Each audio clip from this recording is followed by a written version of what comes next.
Good morning, children. আজি আমি তোমালোকৰ কাৰণে কেইটামান প্ৰিপজিশন লৈছো যেহেতু ক্লাস 9 বা 10ত হাফ ইয়াৰলি পৰীক্ষাত আমাৰ এই প্ৰিপজিশনখিনি আহিব আসলে প্ৰিপজিশনখিনি কৰিবলৈ গলে আমি কিছু কথা জানিবহে লাগিব তাত খুব এটা ফৰ্মুলা এপ্লাই নহয় তাত কিছুমান শব্দৰ লগত কিছুমান শব্দই কিবা এটা অৰ্থ প্ৰকাশ কৰে আমি বিশেষকৈ হেতুহে জানিব লাগিব যে কিবা এটা শব্দৰ লগত এটা প্ৰিপজিশন যেতিয়া লাগি থাকে ভাৰ্ব এটাৰ লগত এটা প্ৰিপজিশন যেতিয়া লাগি থাকে হি কেনে ধৰণৰ শব্দ প্ৰকাশ কৰে সেইখিনি কথা আমি ইয়াত অলপ আলোচনা কৰিবলৈ লৈছো আহা আমি চাও এক নম্বৰত লোৱা হৈছে ইয়াত তোমালোকক কৈ থওঁ যে ইয়াত আমি যেটো নেকি আমাৰ এমসিকিউ প্যাটাৰ্ন আছে আমাৰ পৰীক্ষাত যি ধৰণে আহে যি এমসিকিউ প্যাটাৰ্নত আহে আমি ঠিক তেনেকৈ প্যাটাৰ্নত আমি লৈছো সেইমতে আমি কৰি যাম তোমালোকে চাই থাকা এতিয়া এক নম্বৰত কি কৰা হৈছে যে ইয়াত সুধিছে the ship was bound বাউণ্ডৰ লগত ড্যাশ ইণ্ডিয়া দিছে এতিয়া বাউণ্ডৰ লগত এতিয়া হেতুৱে আহিলে বাউণ্ডৰ লগত কি আহে প্ৰিপজিশনৰ লগত এ অপচনত দিছে টু বি দিছে অফ সি দিছে ফৰ ডি দিছে বাই এতিয়া বাউণ্ডৰ লগত কি আহে যেটো নেকি শিপৰ জাৰ্নি বা আমাৰ ট্ৰেইনৰ তেনেকে বাউণ্ডৰ লগত আহে ফৰ আমাৰ শুদ্ধ উত্তৰ হ'ব ফৰ বাউণ্ড ফৰ আৰু হেতু আমাৰ আনসাৰটো আমি যেতিয়া লিখিম তেতিয়া আমি ইয়াত সি অপচনটো দি থম বাউণ্ড ফৰ হ'বগে গতে ইয়াত আকৌ বুজাবলগীয়া বিশেষ একো কথা নাথাকে বাউণ্ড ফৰ হয় য'ত নেকি শিপৰ ক্ষেত্ৰত বাউণ্ড ফৰ হয় হেতু তোমালোকে জানিলে হ'ব বাৰু আগবাঢ়িছো পিছৰ আমাৰ 2 নম্বৰটোত কৈছে virtue consist dash speaking truth এটা virtue consist dash speaking truth ইয়াত আমাক অপশনবোৰ কি কি দিয়া আছে এ নম্বৰ দিছে ইন বি দিছে অফ সি দিছে অন আৰু ডি দিছে with A B C D এতিয়া আমাক এনেকৈ কোৱেশ্চনটো দিয়া থাকিব য'ত নেকি আমি কাৰেক্ট অপশনটো বাছি উলিয়াব লাগে গতিকে এই যে কনসিষ্ট শব্দটো মানে অন্তৰ্নিহিত হৈ থকা বুজায় হা মানে এতিয়া ধৰা আমাৰ ক্লাছটোত 10 জন ষ্টুডেন্ট আছে দা ক্লাছ কনসিষ্ট অফ হৈ যাব তেতিয়া 10 জন ষ্টুডেন্ট কনসিষ্ট অফ কিন্তু ইয়াত আকৌ স্পিকিং ট্ৰুথটো আসলে এটা অন্তৰ্নিহিত মিনিং এটা বুজায় মানে ভৰ্তি হৈ থকাটো নুবুজায় হি এটা অন্তৰ্নিহিত মিনিং এটা বুজায় হিডেন মিনিং এটা মানে বেলেগ এটা মিনিঙত যেতিয়া যায় তেতিয়া এটা মানে সেই বস্তুটো এটা সামথিং এসেন্স যেটো বুজায় হা ভৰপুৰ হৈ থকা মানে এসেন্স যেটো বুজায় যেতিয়া এসেন্সত আহি যায় তেতিয়া কিন্তু কনসিষ্ট ইন আহে সৰি এ অপশনটো A is the correct option consist in কিন্তু আমি সাধাৰণতে অফ টু লওঁ সাধাৰণতে সেইটো কিন্তু আমাৰ ভুল হ'ব ব্লেক কিতাপখনত 100টা পেজ আছে দা বুক কনসিষ্ট অফ 100 পেজ তাত আকৌ কনসিষ্ট হ'ব কাৰণ কাউণ্ট কৰিব পৰা বস্তু এটা কিন্তু এইটো কাউণ্ট কৰিব নোৱাৰা এটা এসেন্স হয় সেই ক্ষেত্ৰত কিন্তু আমাৰ আহিব ইন সো ইয়াত আমাৰ শুদ্ধ উত্তৰটো হ'ব এ ইন লক্ষ্য কৰিবা আনসাৰটো হ'ব এ দেই বাৰু আগবাঢ়িছো তাৰ পিছত 3 নম্বৰটো আহিছে 3 নম্বৰ দিছে যে I was amazed dash his conduct এই যেটো প্ৰিপজিশন এই প্ৰিপজিশনটোত অপশন দিছে আমাৰ এ দিছে ইন বি দিছে এট সি দিছে উইথ আৰু ডি দিছে বাই এতিয়া এই প্ৰিপজিশনটো বেছিকৈ আমাৰ তেতিয়া প্ৰয়োজন হয় যেতিয়া আমি ভয়েস কৰো হা ভয়েস কৰিবলৈ যাওঁতে এটো আসলে পেসিভ ভয়েসৰ সেন্টেন্স I was amazed হা পেসিভ ভয়েসৰ সেন্টেন্স আৰু সাধাৰণতে ষ্টুডেন্টে ভুল কৰি দিব ইয়াত বাই হিজ কন্ডাক্ট লিখি দিয়ে কিন্তু সেই ক্ষেত্ৰত বাই হিজ কন্ডাক্ট নাহে এই ক্ষেত্ৰত আহে এট হিজ কন্ডাক্ট গতিকে ইয়াত যেটো খালি ঠাই আছে হেতু হ'বগে আমাৰ এট কিন্তু লক্ষ্য কৰিবা হিজ কন্ডাক্ট বুলি দিছে কিন্তু যদি ইয়াত যদি I was amazed সেম থাকিলেহেঁতেন আৰু ইয়াত যদি হিজ কন্ডাক্ট নিদি হিম বুলি দিয়াহেঁতেন অকল হিম বুলি যদি দিয়াহেঁতেন I was amazed him তেতিয়া আকৌ উইথ আহিব যদি ডাইৰেক্টলি মানুহজনক কোৱা হয় তেতিয়া আকৌ উইথ আহি যাব, আই ৱাজ এমেজড উইথ হিম। কিন্তু তেখেতৰ বিহেভিয়াৰ বা তেখেতৰ কণ্ডাক্টৰ কথা কৈ দিলে তেতিয়া আকৌ সেইটো আকৌ এটলৈ গুচি আহিব, কিন্তু বাইটো নাহে, কেতিয়াও নাহে। চ' আমাৰ ইয়াত শুদ্ধ উত্তৰ হ'ব আনচাৰ বি। আগবাঢ়িছোঁ। 4 নম্বৰত আমাক দিছে শ্বি ইজ গিফটেড ডেছ আ চুইট ভইচ। এতিয়া গিফ্ট শব্দটো আছে লগত এ চুইট ভইচ। এই বস্তুটোৰ মিনিং কি হয় যে গিফ্ট হৈছে, গিফ্ট মানে গিফ্ট দিয়া, গিফ্টটো উপহাৰ নহয়, আচলতে ভগৱানৰ দ্বাৰা নেচাৰেলি পোৱা বুজায়। কাৰণ চুইট ভইচ মানে মাত এটা আছে, মানে কোনোবা এজনী ছোৱালীৰ কথা কৈছে যাৰ মানে মাতটো খুব শুৱলা, চুইট ভইচ মানে মাতটো চুইট, খুব মিঠা সুৰ, মানে মাতটো ভাল। চ' সেইটো আকৌ কি হৈছে ইয়াত বুজাব বিচাৰিছে গিফটেড দি পিনে বুজাইছে, তাৰমানে তাই নেচাৰেলি ভাল, তাৰমানে এইটো ভগৱানে আশীৰ্বাদ কৰাৰ নিচিনা কথাটো বুজাব বিচাৰিছে। তাৰ ডিঙিটো মানে ভগৱানে আশীৰ্বাদ কৰাৰ নিচিনা নেচাৰেলি ভাল। গতিকে নেচাৰেলি কথাটো বুজাবলৈ গ'লে গিফটেড উইথ ব্যৱহাৰ কৰোঁ। ইয়াৰ মিনিংটোৱে হৈছে নেচাৰেলি চুইট, নেচাৰেলি মানে প্ৰাকৃতাৰ্থত তাৰ মানে ভাল ভইচ যিটো সেইটো বুজায়। চ' গিফটেড উইথ হ'ব সদায়। গতিকে ইয়াত আমাৰ কাৰেক্ট অপশ্যন হ'ব চি, আনচাৰ ইয়াত হ'বগৈ চিটো। গতিকে এইটো তোমালোকে মনত ৰখা বস্তু কিছুমান ইয়াত, সেইকাৰণে ভইচটো এনেকুৱা প্ৰিপজিশ্যনটো এনেকুৱা বস্তু যিটো নেকি খুব ৰুল ৰেগুলেশ্যনৰ মাজত কিছুমান ক'ব নোৱাৰি, কিছুমান কথাৰ মিনিং জানিব লাগিব। যেনেকৈ শব্দৰ অৰ্থ জানো তেনেকৈ প্ৰিপজিশ্যনবোৰ কোনটো হ'লে কি মিনিং হ'ব সেইখিনি আমি কিন্তু জানিব লাগিব। আগবাঢ়িছোঁ। 5 নম্বৰটোত দিছে আই can not dash your proposal. এতিয়া চাবা, অলপ আগতে যিটো আমি আলোচনা কৰিছিলোঁ, যিটো নেকি এমেজৰ লগত যিটো আলোচনা কৰিছিলোঁ, ঠিক তেনেকুৱাই।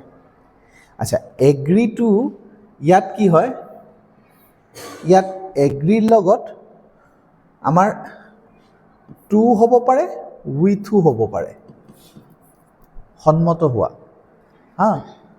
টু হ'ব পাৰে আৰু উইথো হ'ব পাৰে। উইথ হ'লে ডাইৰেক্টলি ইউ হ'ব লাগিব, মানে মানুহজনৰ with him, with you, with the teacher, তেনেকৈ ডাইৰেক্ট মানুহজনৰ লগত যদি এগ্ৰি হোৱা বুজায়, সন্মত হোৱা বুজায়, তেতিয়া আকৌ উইথ আহিব। বা মানুহজনৰ বিহেভিয়াৰ, মানুহৰ কণ্ডাক্ট, মানুহজনৰ প্ৰপ'জল, কিবা এটা তেনেকুৱা ধৰণৰ মানুহজনে দিয়া আইডিয়া, তেনেকুৱা মানুহজনৰ বক্তৃতা, তেনেকুৱা ধৰণৰ যদি বেলেগ কিবা এটা আহে তেতিয়া আকৌ ইয়াত টু আহিব। কথাটো বুজিছানে? ক্লিয়াৰ হৈছে? ডাইৰেক্টলি মানুহজন যদি থাকে ইয়াত তাৰমানে আমাৰ এগ্ৰি টু হ'ব, টু ইয়ৰ প্ৰপ'জেল। আমাৰ ইয়াৰ মতে বি হ'বগৈ এনচাৰ। এনচাৰ হ'বগৈ ইয়াৰ বি, মানে এগ্ৰি টু হ'বগৈ। কিন্তু মই যদি এইটো কাটি যদি মই ইয়াত দি দিওঁ যে ইউ বুলি দি দিলোঁহেঁতেন, যদি মই ইউ দি দিওঁ তেতিয়া কিন্তু উইথ হ'বগৈ, I can not agree with you. কথাটো বুজিছানে?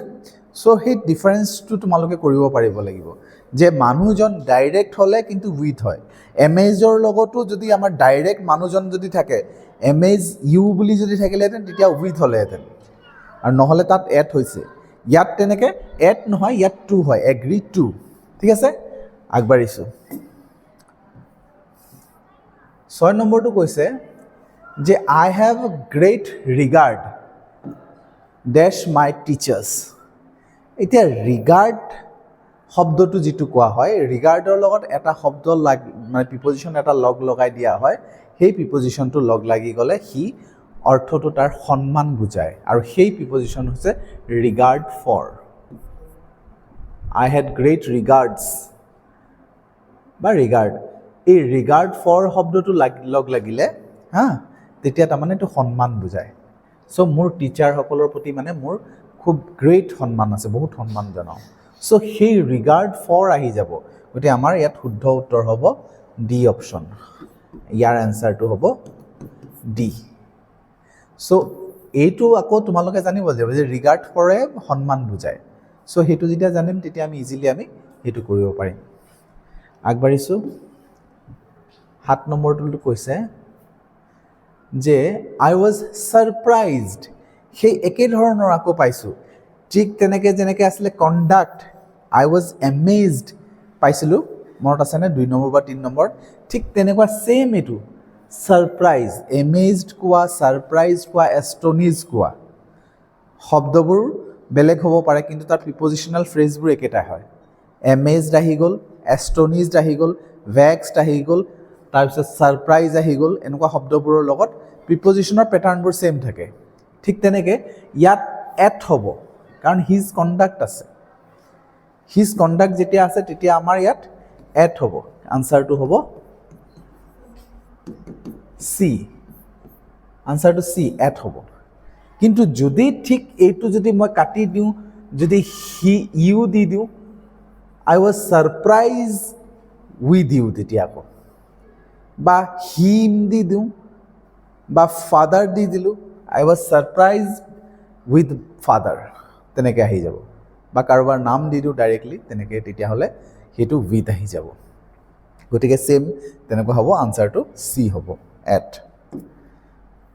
8 নম্বৰটো আহিলে যে my father subscribes dash the Sentinel. Subscribe কৰা মানে কি বুজায়? যেনেকৈ কোনোবা এটা ইউটিউব ভিডিঅ' এটা আমি ছাবস্ক্ৰাইব কৰোঁ, মানে ছাবস্ক্ৰাইব কৰি দিয়া মানে ৰেগুলাৰ সেইটোৰ মানে যিটো সুবিধা আছে সেই সুবিধাটো লৈ থকাটো, কথাটো বুজিছা? তাৰ যিটো যিমান এডিশ্যন প্ৰকাশ হ'ব সেইখিনি গোটেইখিনি সি পাব, তাৰমানে ছাবস্ক্ৰাইব কৰিলে। তো ছাবস্ক্ৰাইব কৰা বুলি বুজালে ইয়াত এইটো দ্য চেণ্টিনেল। দ্য চেণ্টিনেলছ মানে হৈছে এখন ইংৰাজী দৈনিক বাতৰি কাকত। চ' দৈনিক বাতৰি কাকত এখনৰ কথা ইয়াত কৈছে, হা। চ' দৈনিক বাতৰি কাকতখন মানে তাৰ দেউতাকে ছাবস্ক্ৰাইব কৰি ৰাখিছে, মানে সেইটো পইচা দি পেকেজটো সুবিধাটো লৈ ৰাখিছে, সদায় পাই থাকিব তাৰমানে। চ' তেনেকুৱা ইউটিউবৰো ছাবস্ক্ৰাইব হয়। গতিকে ছাবস্ক্ৰাইবৰ লগত প্ৰিপজিশ্যনটো আহে টু, ছাবস্ক্ৰাইব টু হ'ব, সেইটো মনত ৰাখিব লাগিব। ইয়াত বেলেগ কোনো অপশ্যন নাই, ছাবস্ক্ৰাইবৰ লগত টু আহে। গতিকে আমাৰ শুদ্ধ উত্তৰ হ'ব চি টু, যিটো নেকি আনচাৰ হ'ব আমাৰ চি, ছাবস্ক্ৰাইব টু। আগবাঢ়িছোঁ। 9 নম্বৰ দিছে I have every sympathy dash you. এতিয়া চাবা, মই যে আগৰ পৰা যিটো কৈ আছিলোঁ যে এষ্টনিজ, এগ্ৰি, তাৰপিছত কি বুলি কৈছিলোঁ, এষ্টনিজ, তাৰ চিম্পেথি, এমেজড, সেইবোৰ লগত ডাইৰেক্টলি মানুহটো থাকিলে কি হ'ব বুলি কৈছিলোঁ? উইথ হ'ব। এইটো চোৱা ডাইৰেক্টলি মানুহটো আছে ইয়াত, গতিকে উইথ হ'ব। কিন্তু আই হেভ এভৰি চে ফৰ ইয়ৰ কণ্ডাক্ট বুলি কৈ দিলেহেঁতেন, ফৰ ইয়ৰ কণ্ডিশ্যন বুলি কৈ দিলেহেঁতেন, কিবা এটা কৈ দিলেহেঁতেন, তেতিয়া আকৌ এট হৈ গ'লহেঁতেন। কিন্তু এতিয়া আমাৰ উইথ হ'ব। চ' আমাৰ এনচাৰটো হ'ব, ইয়াৰ আনচাৰ এ, উইথ। ঠিক আছে? চ' সেই তেনেকৈ আমি যদি শিকি যাওঁ তেতিয়া আমাৰ মাইণ্ডত তাৰমানে পৰীক্ষাৰ সময়ত ষ্ট্ৰাইক কৰিব কথাটো, এইটো আছিলে। তুমি বেলেগকৈ নপঢ়িলেও কথাবোৰ যদি মনত কৰা আৰু ভিডিঅ'টো যদি 2-3বাৰমান চোৱা, মাইণ্ডত বহি যাব। সেই তেনেকুৱা ঝামেলাবোৰেই আহে আমাৰ। গতিকে ইয়াত এনেকুৱা ধৰণৰ দিয়া নাই, একদম আনকমন কিবা এটা দিয়া নাই, খুব কমন কুৱেশ্যনখিনি দিয়া হৈছে, যিখিনি নেকি তোমাৰ সচৰাচৰ পৰীক্ষাত আহি থাকে। এনেকুৱা ধৰণৰ হয়তো বাক্যটো অলপ বেলেগ হ'ব, কিন্তু তুমি পিছত উইথ ইউ বা কিবা এটা দেখি তুমি গম পাই যাবা যে এইটো হ'ব। চ' আগবাঢ়িছোঁ। লাষ্টৰটো আছে আজি 10 নম্বৰটো, যে police did not find any clue, clue dash the murder. অপশ্যনবোৰ দিছে এ উইথ, বি দিছে অফ, চি দিছে টু, ডি দিছে ফৰ। এতিয়া ইয়াত চাওঁ ক্লু শব্দটো ইয়াত থাকিলে, এতিয়া ইয়াত আমি বেলেগ একো শিকিব নালাগে, ইয়াত আমাৰ কোনো অপশ্যন নাই। ক্লু লগত টু আহে, ক্লু টু। মাৰ্ডাৰৰ যে মাৰ্ডাৰ কৰিছে ইনভেষ্টিগেশ্যন, এটা ক্লু পায়, অনুসন্ধানৰ এটা চাবি কাঠি পোৱাৰ নিচিনা হয়, এটা ক্লু, এটা সূত্ৰ এটা পায়, যিটো সূত্ৰ দি মানে এনালাইজ কৰি গম পায় এইটো ৰিলেটেড কিবা এটা ক্লু এটা পায়, যে মাৰ্ডাৰ হ'ল, মাৰ্ডাৰটোৰ এতিয়া কিবা এটাতো সংসূত্ৰ পাব লাগিব, সেই সংসূত্ৰ কিবা এটা পোৱাটো ক্লু বুলি কয়। আৰু ক্লু শব্দটোৰ লগত টু প্ৰিপজিশ্যন আহে, টু দ্য মাৰ্ডাৰ। মাৰ্ডাৰটোৰ কোনো ক্লু পোৱা নাই বুলি কৈছে পুলিচে, ডিড নট ফাইণ্ড, কিন্তু ইয়াত ক্লুৰ লগত টু হয়। চ' অপশ্যন আমাৰ থাকিলে চি টু। ইয়াত আমাৰ শুদ্ধ অপশ্যন হ'ব আনচাৰ চি। চ' এইটো হৈ গ'ল। চ' আজিলৈ আমি ইয়াতে সামৰিছোঁ। আমাৰ 10টা প্ৰিপজিশ্যন ইয়াতে শেষ হৈছে। এনেকৈ আমি তোমালোকৰ কাৰণে গ্ৰামেটিকেলৰ 10টাকৈ যিকোনো বেলেগ বেলেগ পাৰ্ট আমি লৈ আহিম। নেক্সট আমি হয়তো নেৰেশ্যনৰ আলোচনা কৰিম। আমি সেইখিনি চাই থাকিম। চাই থকাৰ বাবে ধন্যবাদ।